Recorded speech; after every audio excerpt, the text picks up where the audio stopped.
Welcome to LOA Today. I'm Walt Thiessen. With me today is our own pianist in residence, Sam Page. This is your daily dose of happy. We are so happy you decided to join us today. And Sam, I thought you might be interested in something because I mean, you are our pianist in residence. You really are, right? Oh, So I mean, I don't think anybody can challenge you for that title. But as you know, I've got my keyboard and I've been practicing stuff, and I've been trying to create little arrangements of not anything of my. Well, actually, I do have one tune of my own that I'm working on. I can't, Shannon. You have to understand. Sam is somebody who can just sit at the keyboard and music flows out of his fingers. He doesn't plan it. It's all purely improvised, and it's gorgeous. That's So my favorite kind. So that's like the standard that I'm trying to reach for. I'm nowhere near that standard. I'm trying to see, can I create something that sounds good and has some nice chording and so forth. You can do it. I just wanted to let you know I'm working on stuff like that, and I actually have a little tune I put together. I'm trying to turn into an arrangement. So I don't know when. At some point, I'm going to bring it onto the show and dare to play it for you, and hopefully you'll like it. I look forward to hearing this because I know you've been playing, and it sounds like you've been working at it. So I definitely look forward to hearing it. Well, I can't say I've been working. I mean, I got this for play. Oh, I mean, Shannon, my background is when I was a kid, I took like 6-7 years of piano lessons, and then I stopped playing. I just stopped. I hadn't played until this past Christmas when my brother gave me an electronic keyboard. And I said, oh, okay, let's start doing this again. And so I've really only been playing about 9.5, 10 months, something like that. But I have the background that helps a bit. So I'm like an intermediate beginner. I love that. I definitely got down on the keyboard whenever I was a kid, but haven't picked it back up. You have to stay with it. It's true. And when I was in my teens, I picked up the guitar and I was playing rock and roll and so forth. So I did have that musical background too. That is cool. I never played guitar, but I respect those who do. I always think it's wow. Well, it's one of those. Well, you should know this. I mean, as a pianist, knowing the piano basically teaches you how scales work, how chording works, all that kind of thing, which really translate easily when you're learning guitar. I would think so. Yeah, it really does, because the chords are all in just one position or 2 or 3 positions. But just knowing how the musical theory works makes it really easy to pick up the guitar.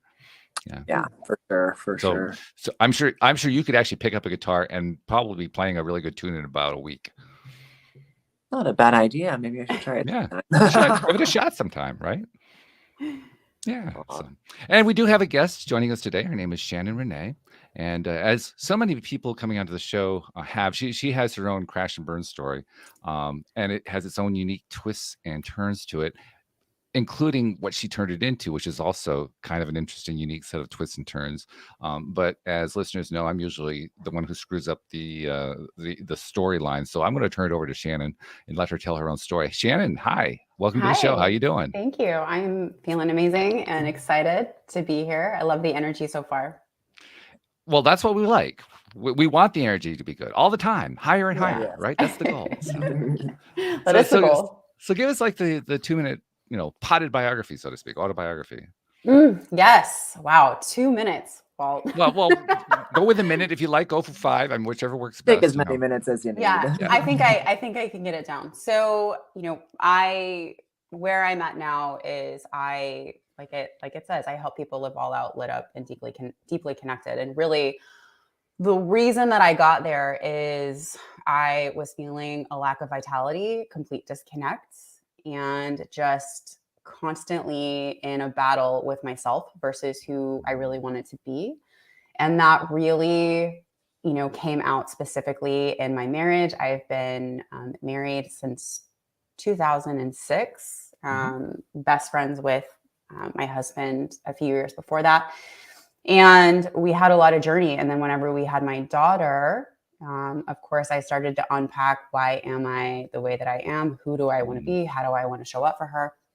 And that, in addition to just the nature of adding another being to a relationship, really exposed cracks in our relationship, and also really within myself and how I was bringing certain energetics and certain expectations and ideas to the relationship, and similarly with him. And that led me down a path of self-discovery. I read a ton of books. I spent a lot of years in analyzation. I need to learn more tools, learn more understanding and why.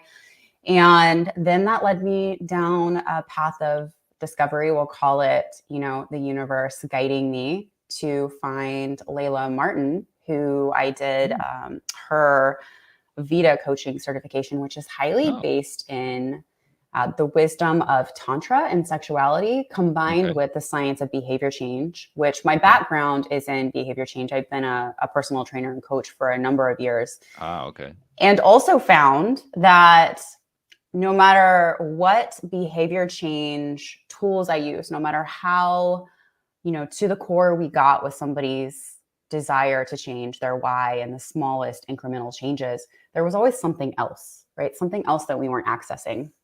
And through this certification, I really discovered bringing in the somatic experience, going from just thinking about it and action into integrating the entire body, bringing a reclamation of sorts of reconnecting with sex as an energy source that is not just what we see in marketing and in media, even though that can be fun. There's a lot more to it.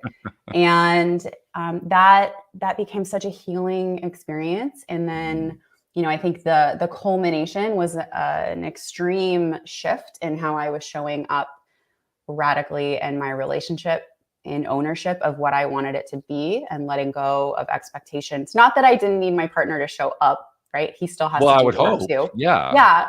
But, just being able to let go of all of that pressure that I was really putting on him to know things that he wouldn't necessarily know. And then that led me down a road of having my son, and I was able to have an ecstatic birth with him at home, basically free birthed. And so it was like this whole culmination of being completely shut down, completely out of touch with my body, myself, into this kind of full experience. And, so I've been able to take that in serving all of the nuances. Sometimes I work with people around sex. Sometimes it has nothing to do with that. It's really just the central nervous system conditioning and things like that we work with. But that's a bit about how I got to where I am and just insight into what I do with it now. And it does make sense. I mean, because you're right, the sex is kind of like a little piece of the larger systemic puzzle, and that's really what it sounds like you're dealing with is the system, the human system, so to speak. Yes, exactly. Yeah. And of course, what you described in your story, I'm sure, is very familiar to anyone who's been in any kind of relationship, married or otherwise, where you run into some sort of crisis, and then after you get past the finger pointing and so forth, you realize, oh, we both have issues going on here.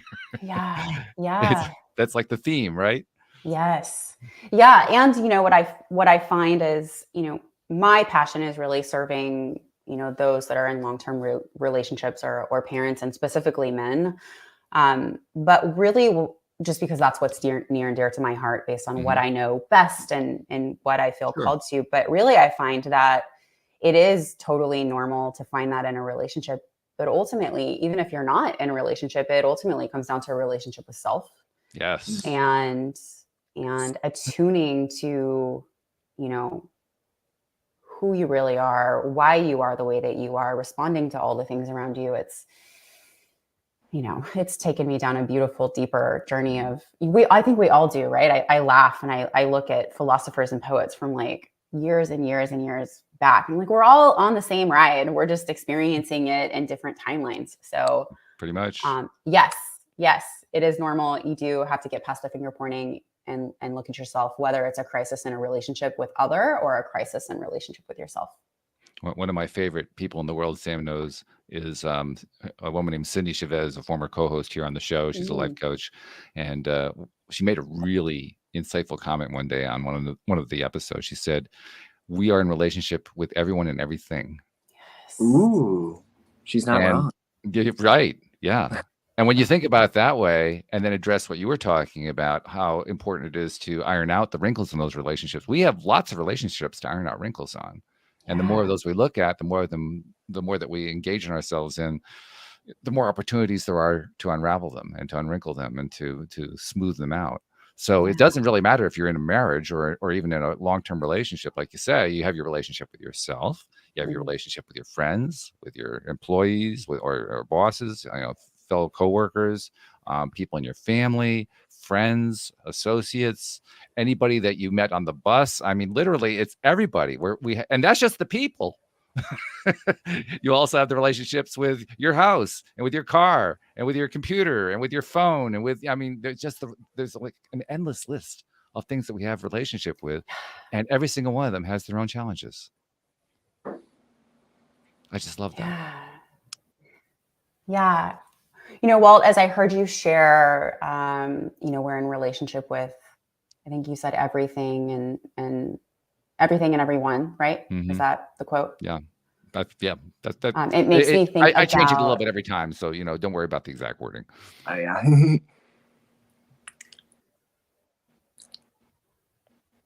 What? Did we lose you, Shannon? Oh no, I think I'm having some internet trouble. Are you having internet trouble? Oh, no, Oh, not noticing any at this end. I'm not, but I did the last couple episodes. So Yeah, poor Sam was just getting bounced all over the place. It was just rough. Oh no. Are we coming through on your end? Well, Walt, are you there? We're here. wait. Are you? We hear you. Do you hear us? Oh no. Oh no. All right. Here's what I'm going to do. I'm going to put a little message to her in our private chat. Log off and log on again. You're coming in and out. If you can hear me. Yeah, she's got definite connection issue going on there. Oh, nuts and bolts. Yeah. Okay. Well, we'll give her a minute to reconnect. I'm sure she'll figure out she's got to reconnect. So that'll happen in a Certainly. moment. Well, I But- can speak to something you were saying just Go ahead, yeah. before that. It was just like well, somebody, Luke had given me this idea of like giving our cars names and then just like appreciating them for getting us to anywhere we go safely and Yeah. everything. And I like that. I like that. And I haven't had trouble getting places. I always set the intention for a safe and stress-free trip too. But I think between those things, that's making driving not so bad these days. That's cool. I hadn't heard anybody naming cars. My dad used to name all of his cars. I Oh, haven't yeah. heard anybody do that in a long, long time. So to hear Lucas doing that, like, oh, cool. I love that. Yeah, he had a different name for every car. I can probably even tell you what most of them are named. Oh, nice. Including the cars that he had long before I was born.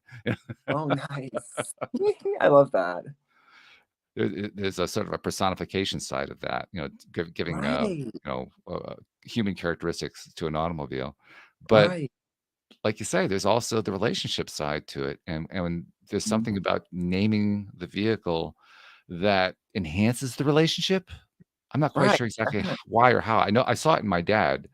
And I don't know, maybe you've had the same kind of experience, but yeah, there's like an enhancement that comes along with that. Right. It's like you're more conscious of it, so you think about it, and then Right. Yeah. more. So Shannon is back. I hope the connection's good this time. We'll find out. Look, this is a first. It Wow. always happens. It's like when you take your car to the mechanic and then Right. Yeah.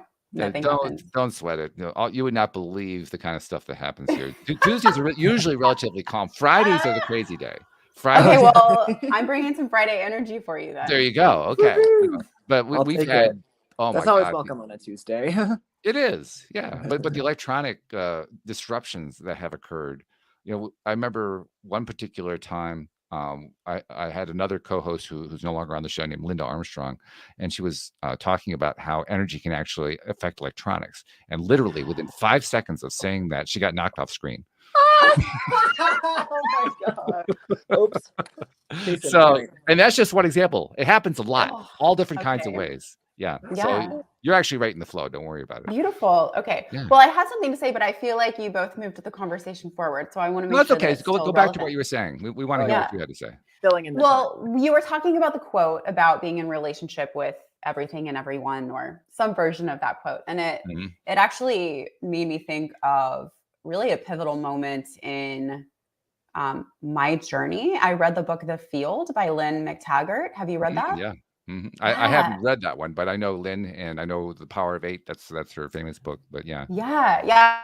So I think reading The Field, it was such a beautiful, just affirmation for me around Mhm. all the things that I inherently knew or were feeling.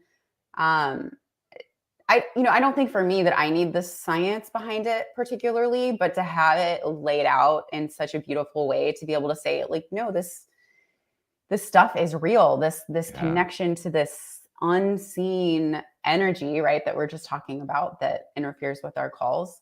I find it to be assuring to know that we have that connection. I think it's like Yeah. grounds you to know it. Yes. Yeah. It's such a beautiful thing. And that was, not really the move forward that I needed to accept it, but it was affirming to be able to have conversations about it and stand on it with firmer ground. Like, Yeah. okay, I hear you might be feeling some resistance to this type of talk about the energy of how you show up in a relationship, or the experiences and how you hold them in your body and how that affects things around you. To have it backed up scientifically was really amazing. And it just made me think of it, obviously, because the field is that connection to everything. It really is. Yeah. And Yeah. indeed, that's actually the source of all connections. Yeah. That's where they all come in, because all people, all objects, all things are created out of that energy. Mm. Of Yeah. course, they're all connected. How could they not be at that point when you understand that part? Yeah. Yeah. I love that. Yeah. I love that. In fact, I actually changed. I mentioned this a couple times on the show. I changed my viewpoint about how the universe works after hearing about this. The way I used to think about it was we were humans with other species here on planet Earth looking out at the stars, and the stars were these cold, distant places and no real life. It's just the life is here, and we're dealing with this huge expanse. And then I heard and learned about this understanding of how energy works, and my entire understanding shifted so that now that universe is just full of life in my mind. Not just in the stars, but between the stars. The empty space isn't empty. It's all energy. The whole thing is energy. And then I looked back down at Earth, and this is all energy. I mean, the rocks and trees are energy. Everything is energy everywhere. And it gives you an entirely different perspective on how the whole thing's put together. It's amazing how big the difference is. Yeah, I agree. I think for me that comes up, a bit to really the deeper why. And there's a few layers of why I feel that, the work you're doing on your podcast or the type of coaching work that I do feels like a drop in the bucket. But I look at that energy web or that energy connection as a bit of like, like a mushroom system, how everything's connected under the forest floor. Yeah. And I just look at that, and it's so beautiful to know that if I go on my soul's journey and learn whatever I'm supposed to learn and up level my consciousness, that naturally other people are going to be able to heal without me ever having to touch or speak to them. And that's really a beautiful thing to be able to tune into, because I feel like we're inundated with so much negativity, right? In which I love the essence of what you're trying to do here.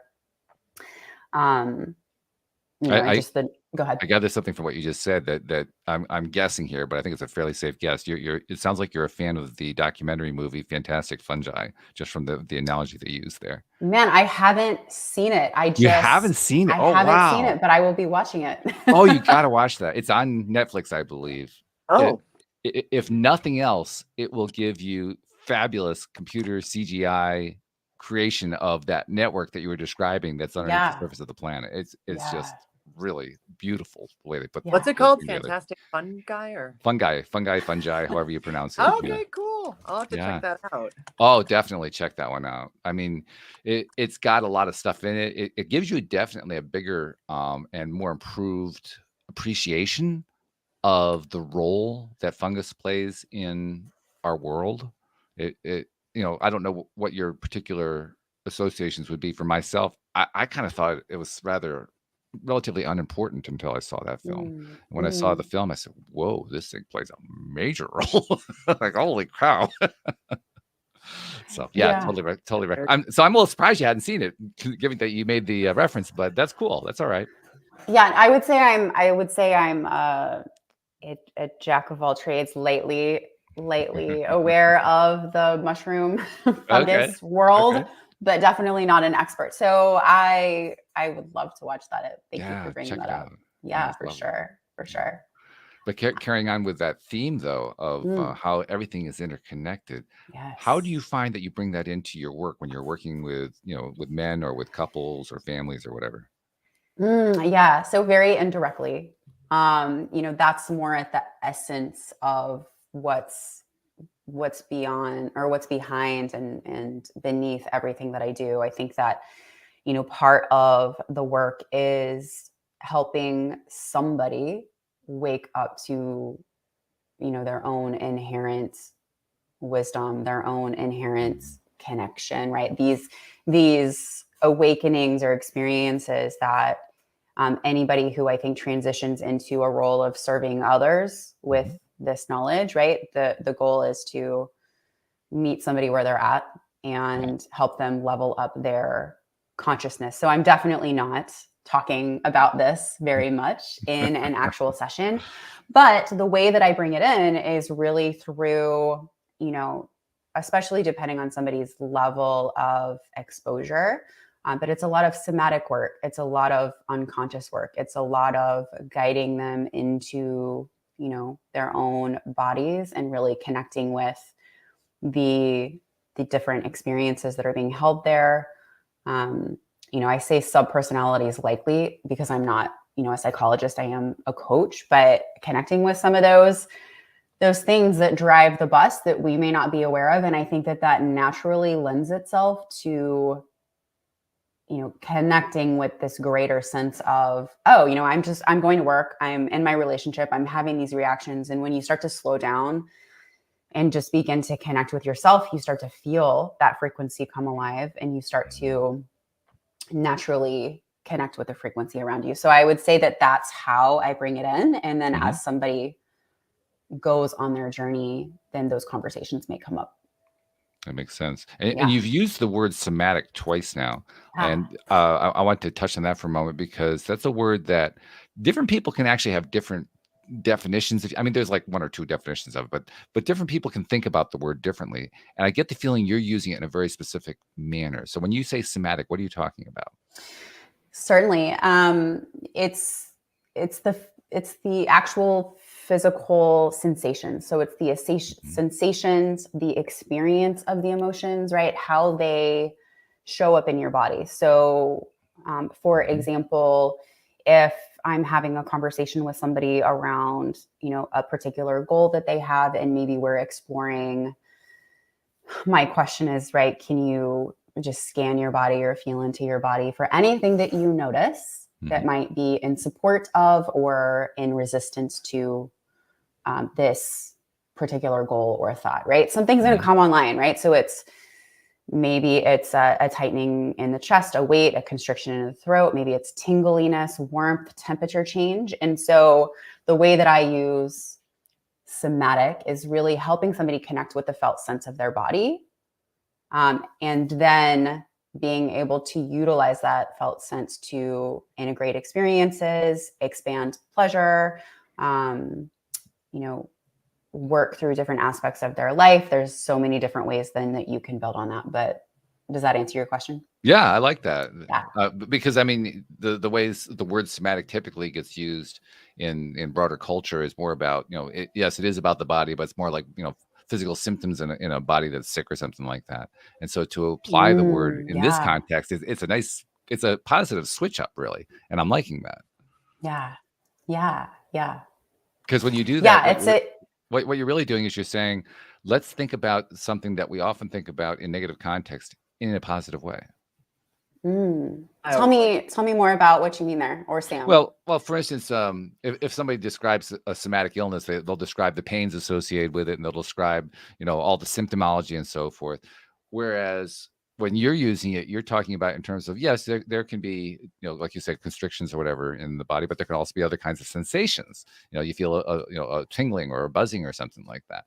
And that's perfectly a legitimate way to use the word, but it's not the way it's normally used. And because you're using it that way, you're shifting the vibration of that word into a higher vibrational space. And I like that.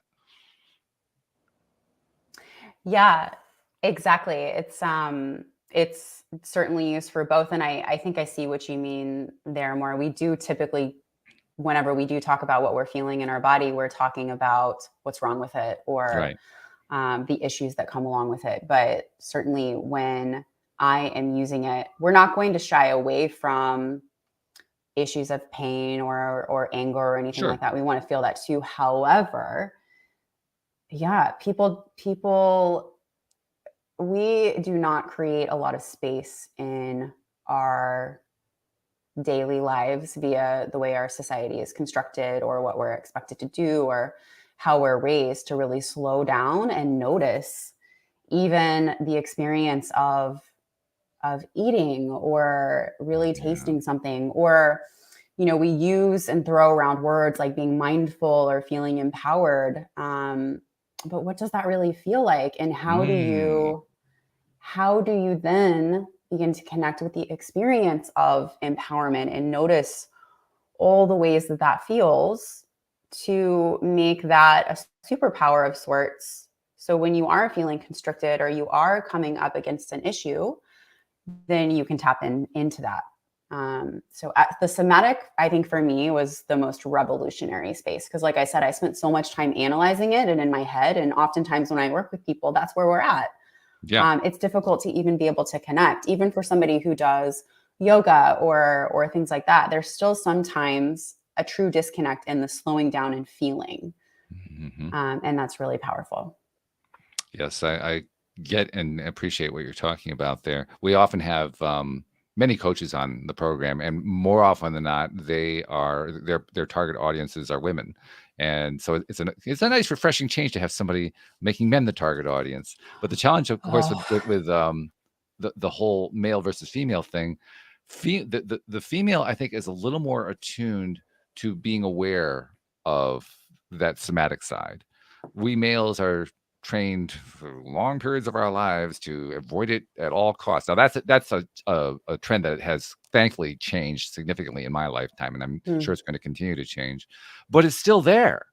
And I imagine you run into clients today who just have never, the male clients who have never even taken the time to check out what's going on there. They're just like, they're oblivious to it. Oh, I feel like I want to take a deep exhale for this space. It's so needed. And you're right. There have been a lot of changes. And it even took me a minute to really realize that. I think that I've always enjoyed being around men. I've always enjoyed talking to men. I've always had men as friends. But, you know, when I went on this whole journey of healing for myself, it was very much under the space of female empowerment and really recognizing what it is to be a woman and what it is to have feminine energy versus masculine in this space that we live in, and coming to terms with all the things I've experienced in my life from a female perspective. And I don't want to sugarcoat it and say that I always love having the responsibility to kind of shepherd this in my relationship. I'm human and I get aggravated sometimes. But overall, I had the opportunity and privilege to really help shepherd this forward for my husband, right? But then things really changed for me when I had my son. You know, I had my daughter first, and I think that was the way it was meant to be. So I could do some healing on myself and then be ready to take on the challenge of raising a son. And it made me look at my husband differently. And it made me really start to question the space for men. And like you said, the expectations, the conditioning, there's not a lot of room to navigate.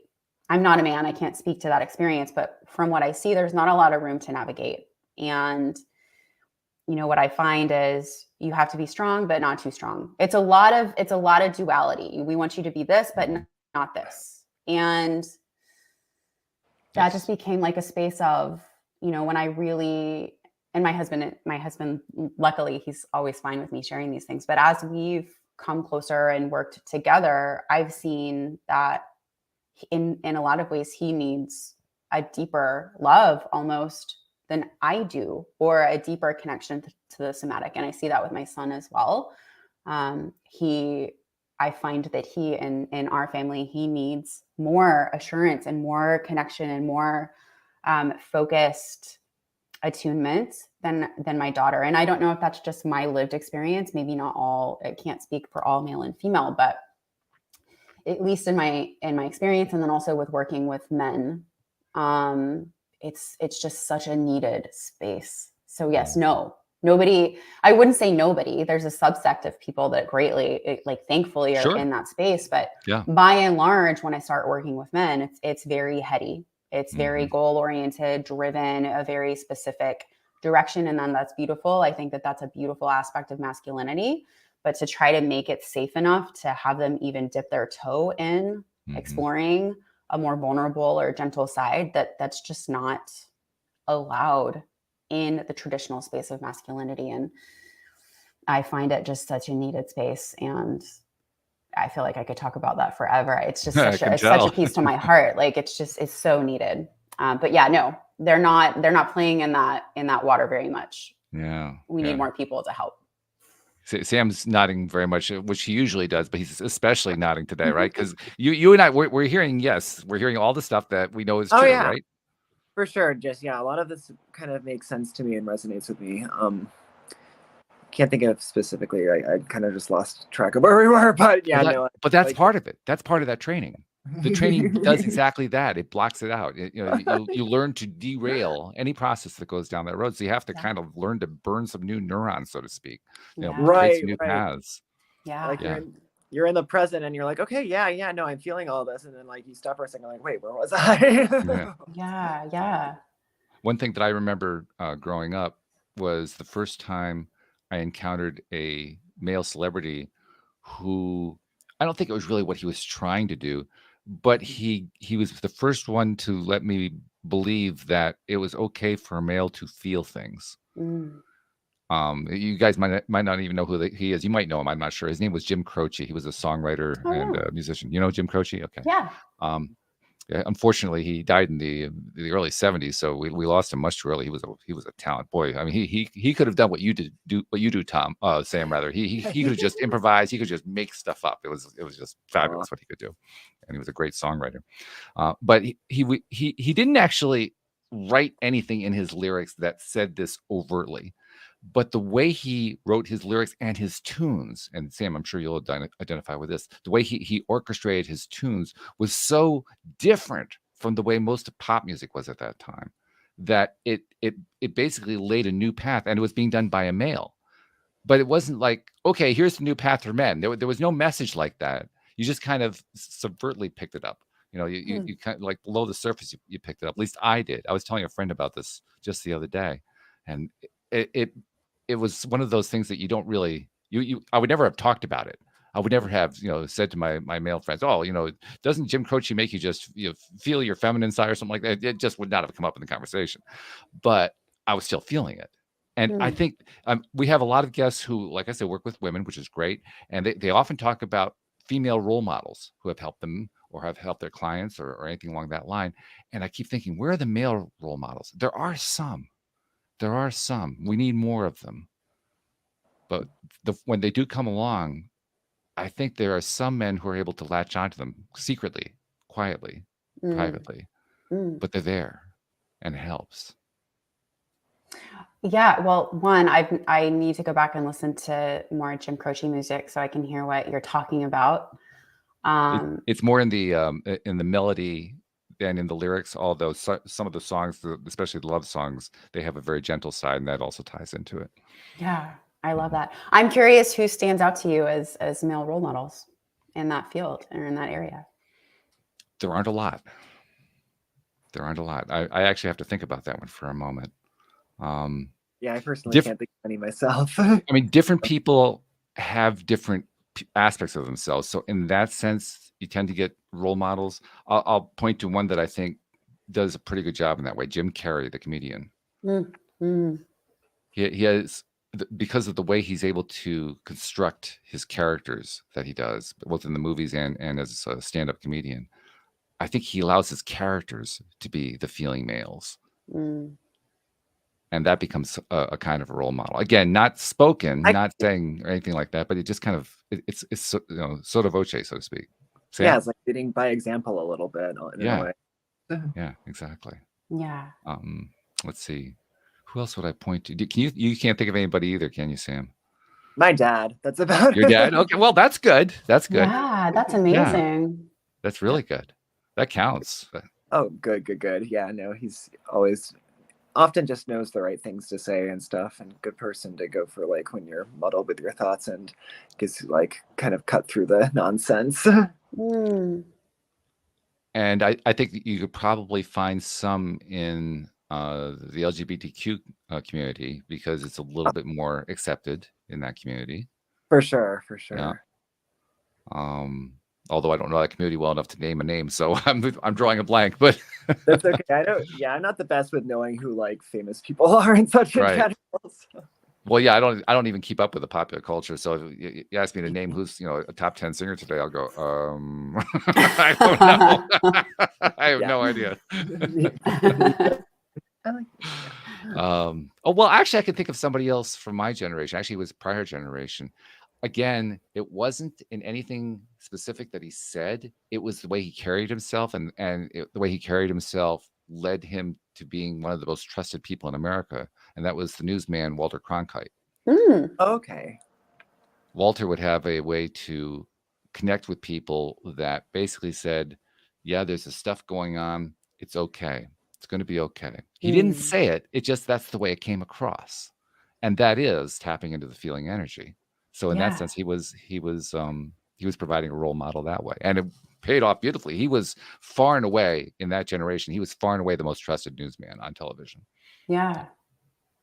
Yeah. I find that piece that you're talking about, he wasn't saying it. You said it for both examples, right? It's not something specifically that they said, a bit in the lyrics of the music, but you know, I don't know. You are both musicians, so maybe this is not accurate, but I feel like the lyrics absolutely make a difference, but it's the feeling of the actual music coming through. Where you sense some of that stuff. Yes. That's for exactly sure. Like a lot of people I know have told me that they don't listen to the lyrics as much. It's just more the music and the energy behind it. And then like even like sometimes I'll listen to songs in different languages because it's like I don't know what they're saying exactly, but the feeling of it is still very much there. Yeah. And so I think the feeling you're giving those examples of, it's not what they said, it's how they made you feel, either in their presence or through the music.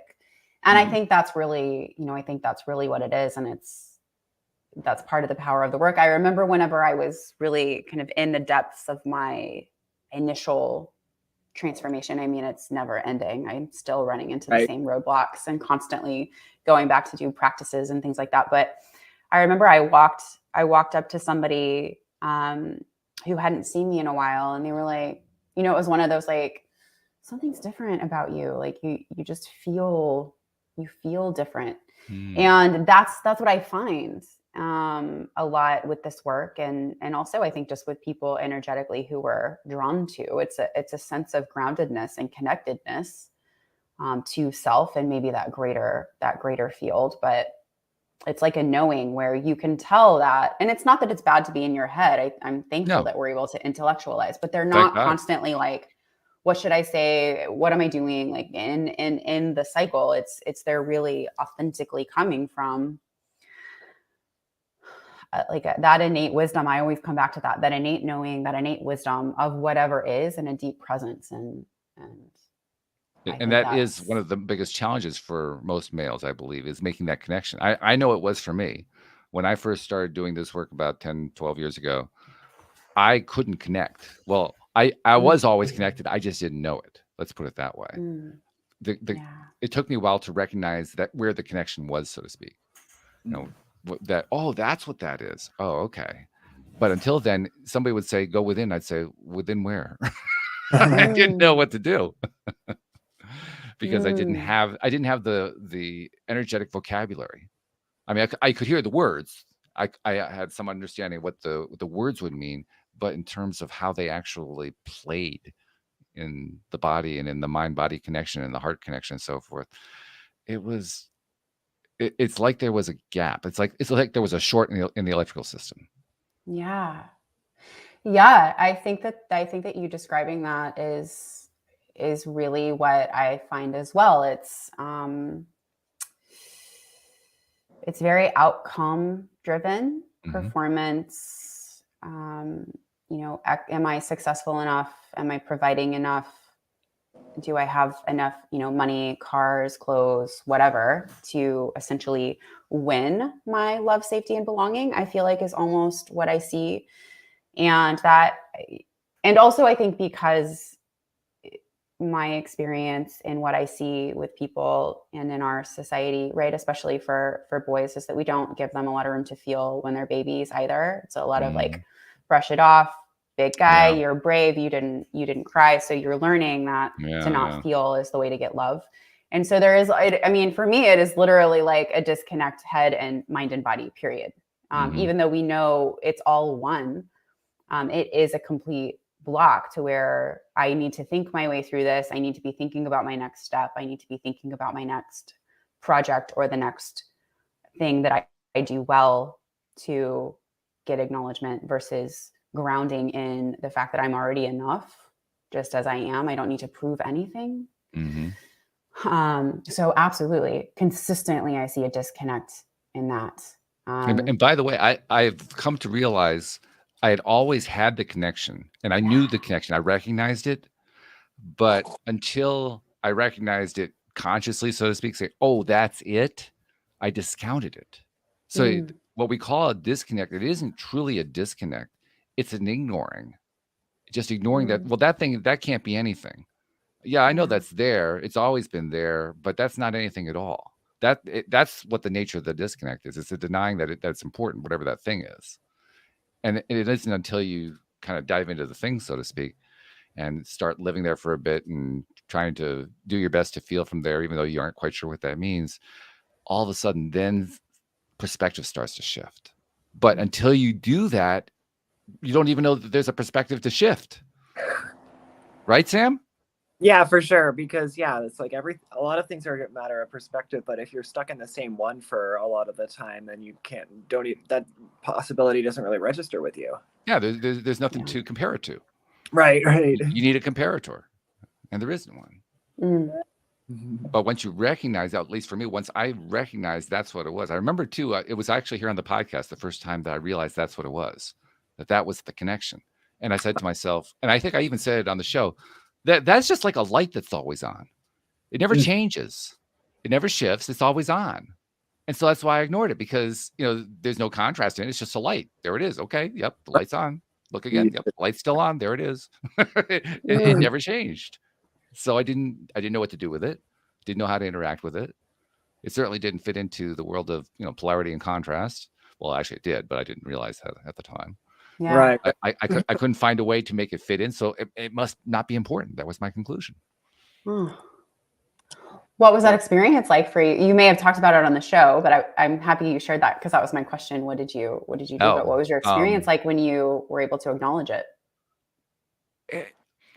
I can't say it was a big experience. It was more like, it was like the light got turned on. It was like, oh, that's what it is? Really? Oh, I still didn't know what to do with it. Because I never worked with it before. But that's really it. It was almost like it was a letdown. It's supposed to be more than that, isn't it? I could definitely see where it could be a letdown, because it's almost like a settling in. Yeah. It's, it's not like you're finally going on this vacation. It's like just a coming into something. I see that coming into something that was already there. Yeah. But when you start playing with it, and it takes a while even to learn to play with it. Because at first it's just kind of there, like, okay, well, there it is. What do I do now? You have no experience playing with it. But at some point, usually it's because there's something that goes wrong, something that, the day doesn't go right. Somebody, chews you out about something, whatever. And for whatever reason, that time you remembered the conversation with somebody where you finally realized that was the inner being part. And so you just kind of do a little quick flick look there, just see what happens. And then you get something different. You get a different feel, a different experience, a different thought, something you hadn't thought of before. And in my case, I actually had to have that happen a number of times. But after it happened a few times, I began to realize, that there's actually a significance to that. I'm still grasping what that significance is, but I can tell it's not just a light that's on all the time. There's something about interacting with that place that actually does have real world consequences. Yeah. Yeah. Oh, that's really I find them. I want to say magic. It's a lot of work. It's a lot of fun, but it's a lot of work. It's both. But it is, it feels so accurate when I hear you say that, right? It's not like this overwhelming, like magic moment when you're able to connect with it. Right. But like you said, when you're able to actually start to understand how to use it for both extreme challenging moments or how you're reacting in a relationship or sex or with your career, giving a speech, whatever it is, that is the game changer. And it allows you to be deeply connected. It allows you to be in your knowing confidence no matter what, and expand that to others. It's amazing. Yes. Right. The magic is when you start to play with it, for sure. And I like that second part that you talked about there, because what you really were identifying, if I were to group it all, is when you're getting high vibe, when all of a sudden you're feeling good about something, really, really good. Yeah. And then you start noticing, oh, when I'm feeling good, I'm feeling that. I mean, you always did before, but now you're making the association. And so every time that you get to a high fine place, then you feel the association again, like, oh yeah, there it is again. There it is again. There it is again. Oh, now it starts to begin to make sense. Now you start to realize that really is integrative to who I am. But you have to go through that long drawn out process. If you've been out of touch with it throughout most of your life, you have to go through the whole process over a slow period of time before you finally begin to trust, wow, that's always there whenever I'm feeling good. It always feels constricted when I'm feeling bad. Oh yeah, very consistent. That's useful. I'm still not necessarily sure what to do with it, but at least I have that much now. And now I'm starting to build a relationship with it. Yes, exactly. You are building a relationship with it. I obviously, but I definitely, it is a very slow journey. Sometimes I find, and it's normal, we all want everything right now. Like I want to be transformed right now. I want to be in my highest vibration right now. Especially in the 21st century, it's instant gratification era, right? Yes. Mm-hmm. And, what has been is what feels normal and safe for your body and your existence. And to expect that to just shift, you're talking about deeply ingrained imprints and neural connections and all of these things that essentially have to be gently and authentically rewired. And that takes time and self-compassion. And something that you said about that high vibration piece, I find is that it's that, and I think we're saying the same thing. It's also the nuance of that, right? Knowing that you can be high vibe in a shadow state. You can be high vibe in your sadness. You can be high vibe from different parts of your being and your identity. And it doesn't, I say that because I use very much about high vibration being like positive and mantras and all these things, which I think there's truth to that. Sure. And though it's much more complex, much like we are. It is complex. And you're right. We do have a tendency, male and female, I think, we have a tendency to want to simplify things. And so we kind of oversimplify. We say, oh, well, it's always this, or it's always that. It's always, this is always about a mantra, but doing this. And well, no, it's actually a mixture. I have one particular co-host on Friday. One of the favorite things he likes to ask a guest, he likes to ask me and the other co-host is, do you have a favorite affirmation that you like to use to do X, whatever X is? And my response is always, what day? It's different every day. Some days I don't even want to do an affirmation. I always try to do something every day to, do the connection, meditate on it, do some sort of a practice to help stay in a more positive mindset as much as I can. But I don't really like doing the same one over and over again. A lot of people do, and I give them a lot of credit. And I say, whoa, you're lucky that you love to do that same affirmation over and over again. For me, that would just drive me nuts. I just can't do that. Yeah, I can definitely see that. I would like the nuance too. I think all of us like nuance to one degree or another. It's just part of being human. So give us a little more clue when you're working with, we've been talking about men, but you also work with couples. What do you find the dynamic typically is with that? And again, we're generalizing, so we got to be a little careful, but what do you find comes up most often when you're working with couples where the energy is concerned? And I think we just got a screen freeze. Are you there? You can see I'm the look here. on her face. Can you ask me that Can you- question again? What do I Oh, find? okay. Yeah. What do I find energetically with couples? Yeah. Okay. There's a quick way to ask the question. That's good. Yes. We're having trouble with our connection today. Yeah. things- When I'm working with couples, just to be clear, and I'm so sorry, this is really, I know you experience all these tech things all the time, It but happens. can you ask me the question again so I can answer it specifically Yeah. for what you're wanting? Well, talk about the energetic side of when you're working with couples. Yeah. Well, this may be going down a path you're not necessarily talking about, so let me know. But it's both. It's what we've been talking about. It's the energy of each individual coming to the table and helping them through their own individual journey. But there's so many fun practices when it comes to intimacy that can be based in healing and understanding attachment. It can be based in the energetics of communication. It can be breath work, focus, intention. There's amazing things to do that you can do individually and then also come together, because obviously whenever we're in relationship, those energies are playing off of each other. And so to be able to bring them into practice of noticing those things and really attuning that helps to increase the space of intimacy, understanding, and connection in the relationship at large, but then also with more specific things, whether it's how they show up as lovers or how they show up as co-parents.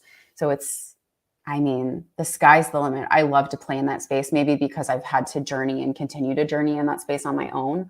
But it's really beautiful. And I think what I find is that in relationships, sometimes we forget the humanness of our partner and that they are coming, with their own journey, makeup, lived experiences, and they just get placed into this is who I am in a relationship with. This is what I think of you. This is how I see you. And I find that bringing them into the energy of each other through whatever path exposes that humanness and really creates just a deep, loving connection where people are able to then begin better cycles of actually, letting go of who they were, growing into who they are, kind of this death and rebirth cycle that has to happen, especially in long-term relationships. Right. So, that could be a whole podcast in itself. Oh, of course. But that's a bit of what comes up when you ask me that question. Yeah. Well, I'm also wondering if I'm pretty sure I know what the answer is, but I'm wondering to what degree you find that the mutual understanding of the female approach to energy versus the male approach to energy, because of what we've been talking about, the various societal strictures that are in place. To what degree does that become part of the conversation when you're helping a couple with whatever it is you're trying to help them with? Yeah, it can. It absolutely can. I think David Deda's book, The Way of the Superior, talks about it really, really well. Talks about those masculine and feminine polarities. I often will bring that into the conversation. But I think specifically when it comes to working with men and really helping them understand, if they're in partnership, the female aspect, the feminine, and this isn't cut and dry, right? Everybody is a bit different on the spectrum of these energies, but generally the feminine is more open, surrendered, relaxed, right? Ideally, we would be running in fields and laying around all day in community with our sisters and babies and whatever, tending to the space or casually foraging, whatever it looks like. And the masculine being like, I'm going to get stuff done. I'm driven. I'm not harder, but just more forceful, but not in a negative way. More on demand, more due. And it can be, and that is indirectly, right? We're not necessarily talking about energy, but just the space that people need to be in, right? To even have a conversation, to be turned on, to receive compliments, to receive love. All of these things have to be in space, because if, as a female, I'm completely out of alignment with my feminine energy and always making the decisions, always getting stuff done, always running on the lists, right? There's not going to be a lot of room for connection. And vice versa. When I find with the men that I work with who are in relationship with women, and I typically work with heterosexual couples, again, that's just my area, but it can exist with any type of partnership. You have these polarities. It doesn't have to be a man and a woman. Mm-hmm. It definitely comes up, right? Understanding what a man needs to kind of feel sovereign in his masculinity as well. So yes, it does come up, but it's so nuanced and so individualized per couple.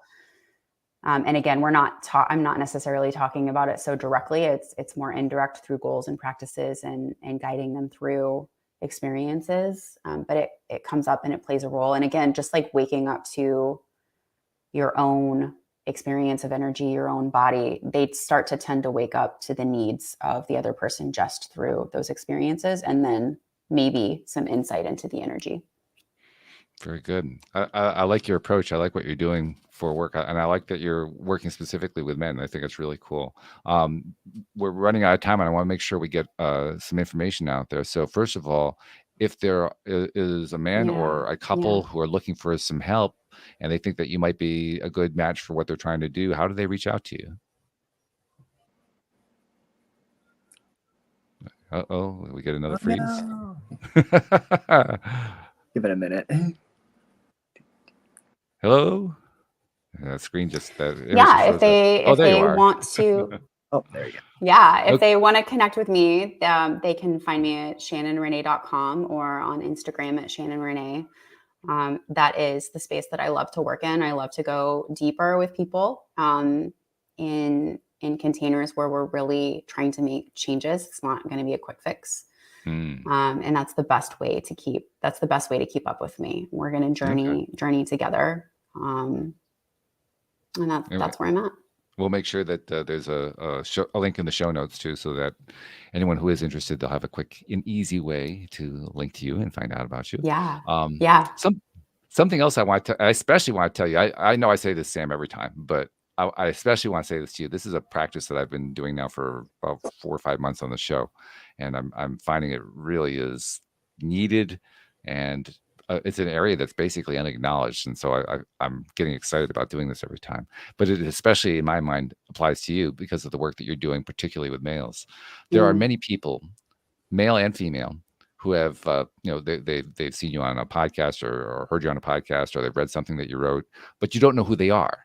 Maybe they visited your website, you never heard from them, but they saw something, they found something that affected them and helped them in some way. And you'll never meet them, you'll never see them, you'll never see what the result was, but you made a difference in their lives. And we never really recognize that on a direct planned method or scale. So on their behalf, I want to thank you for what you do to help the ones that are the unseen, that you'll never meet them, you'll never see them, but you touch their lives and you continue to touch their lives. So on their behalf, thank you. Thank you. That is a beautiful, beautiful piece. And gratitude back to your space as well. I think just trying to bring happiness and joy or up-leveling anything to somebody's day is a beautiful space. So thank you. Thank you both. Thank you very much. Sam brings the space every single time. I mean, he's like, I can see that. From the moment he comes on screen, I mean, most people, it's a podcast, so 99% don't see him on screen. All they do is hear the audio. Oh, yes. But so I like to tell them this so they know this. Every time Sam's on screen, he has a big smile. Most of the time, whenever he's hearing something he likes, he's nodding his head. He's getting really excited. He's bouncing around. I mean, it's the perfect male energy as far as I'm concerned, because it's free form. Yes, here we go. All right, let's go for it. This is wonderful. This is connected. This is excellent. That's the energy that Sam brings. So, yeah. Happy to do so. On behalf of the audience, thank you for the energy you bring to Sam. Oh, of course. And thank you also to our podcast listeners, because without you, hey, first of all, we wouldn't have a podcast. And I mean, I've been doing this for 10 years now. I'm still amazed that I have listeners, and I have a lot of them, and they just keep coming back. We must be doing something right. So I really do appreciate the listeners. Thank you very much for continuing to listen. We'll see you all next time here on LOA Today. Goodbye, everybody.